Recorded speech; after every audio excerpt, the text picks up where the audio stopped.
తమిళనాడు ముఖ్యమంత్రి విజయ్కి ఏదైతే తమిళనాడు హైకోర్టు కరూర్ తొక్కిసలాట్లో చనిపోయిన బాధిత కుటుంబాలకి ప్రభుత్వ ఉద్యోగాలు ఇవ్వడం పట్ల స్టే విధించిందో అదే అంశానికి సంబంధించి సుప్రీంకోర్టు ఆ స్టేని ఎత్తివేయడం జరిగింది. అయితే ఇప్పటికీ సీఎం విజయ్కి ఇది గుడ్ న్యూస్ గానే చెప్పుకోవాలి. ఈ అంశానికి సంబంధించి పూర్తి విషయాలు తెలుసుకోవడానికి మనతో పాటు ఉన్నారు సీనియర్ జర్నలిస్ట్ కనకదుర్గ గారు. మేడం నమస్తే. నమస్తే అండి. మేడం, మొత్తానికి సీఎం విజయ్ ఎన్నికల ప్రచారంలో భాగంగా కరూర్లో ఏర్పాటు చేసుకున్న ఒక సభలో దాదాపుగా 40 మంది చనిపోవడం, తొక్కిసలాట జరిగి దానికి సంబంధించి విజయ్ అధికారంలోకి వచ్చిన వెంటనే ఆ బాధిత కుటుంబాలన్నిటికీ కూడా ఇంటికి ఒక ప్రభుత్వ ఉద్యోగం కల్పించడం, దీని మీద హైకోర్టుకు వెళ్ళడం, బాధిత కుటుంబాలకి ఎలా ప్రభుత్వ ఉద్యోగాలు ఇస్తారు, కావాలంటే సొంత డబ్బులు ఇచ్చుకోవాలని చెప్పేసి మాట్లాడడం అనేక వాదనలు అయితే వినపడ్డాయి.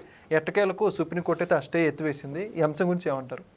మామూలుగా అయితే అసలు విజయ్ 41 మందికి ఉద్యోగాలు ఇవ్వడం అనేది మనం ఒప్పుకునే అంశం కాదు. ఎందుకంటే ఆయన సభ పెట్టుకోవడం ఏంటి, ఒక సాధారణ వ్యక్తిగా, అంటే ఒక పార్టీ అధినేతగా అక్కడ స్టాంపీడ్ జరగడం ఏంటి, అక్కడ 41 మంది చనిపోవడం ఏంటి, ఆయన ముఖ్యమంత్రి అయ్యాక వాళ్ళకు ఉద్యోగాలు ఇవ్వడం ఏంటి. ఆ రోజు కనీసం ఒక మాట కూడా మాట్లాడలేదు.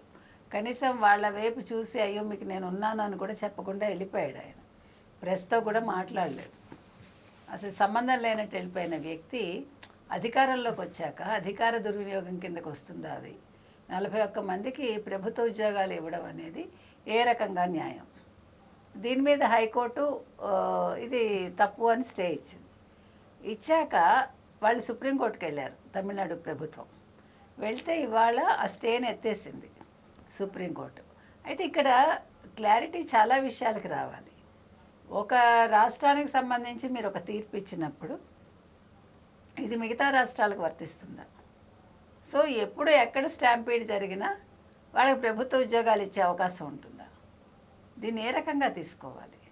అంటే విధి విధానాలు ఏమి ఇచ్చారు అది మనకు తెలియలేదు. రెండోది, అసలు విజయ్ చేసిన తప్పుకి ప్రభుత్వం ఎందుకు పరిహారం చెల్లించాలి? ఇక్కడ 2 రకాలుగా చూడాలి దీన్ని. ఒకటి విజయ్ చేసిన తప్పు, రెండోది ఆ రోజు అంబులెన్స్ ఎందుకు వచ్చింది? అసలు డిఎంకే కుట్రేంటి? ఆ రోజు అధికారంలో ఉన్నది డిఎంకే. సో డిఎంకే ఏం చేసింది? డిఎంకే ఏం ఆలోచించి అంబులెన్స్ ఆ రూట్లో పంపించింది? వేరే రూటే లేదా? ఆ అంబులెన్స్కి దారి ఇవ్వడంలోనే కదా ఈ తోపులాట జరిగింది. ఇక్కడ తప్పు ఎవరిది? అంబులెన్స్దా, విజయ్దా, డిఎంకే ప్రభుత్వందా? సమాధానం కావాలి కదా. సో ఎవరో చేసిన తప్పుకి ఈరోజు ప్రజల సొమ్ము ఎందుకు వృధా అవ్వాలి? ఇది ఇక్కడ ప్రశ్న.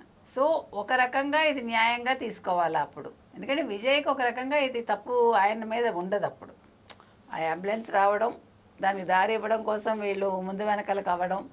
కానీ ఇప్పుడు ఒక సభ పెట్టినప్పుడు కొన్ని యాంటిసిపేట్ చేయాలిగా. మరి ఎందుకు యాంటిసిపేట్ చేయాలి? కరూర్ సభ అనేది చాలా మైనస్ అయింది ఒక రకంగా విజయ్కి. అసలు దానివల్ల ఇతను రాజకీయంగా ఎదుగుతాడా అనుకున్నారు. కానీ దాన్ని ఎప్పుడైతే పెద్ద ఇష్యూ డిఎంకే చేసిందో అది ప్లస్ అయింది విజయ్కి. విజయ్కి ఒక రకంగా ఆ తర్వాత అతను పెద్దగా సభలు పెట్టలేదు, అతను పెద్దగా మాట్లాడింది లేదు. టైం బాగుంది అంతే. ఎందుకంటే ప్రజలు ఒక మార్పు కోరుకున్నారు కాబట్టి ఆ మార్పుకి తగ్గట్టుగా ఆ టైంలో విజయ్ ఉన్నాడు కాబట్టి ముఖ్యమంత్రి అయ్యాడు అంతే. విజయ్ కాకపోతే ఇంకో ఎక్స్ ఉన్న అయ్యేవాడేమో. విజయ్ ఎవరిని నిల్చోబెట్టినా నెగ్గారు కదా, ఒక సాధారణ వ్యక్తులు నెగ్గారు. కాబట్టి ఆ సమయం అలాంటిది. ఇదే నెక్స్ట్ 32కి మ్యాజిక్ రిపీట్ అవుతుందంటే చెప్పలేము మనం.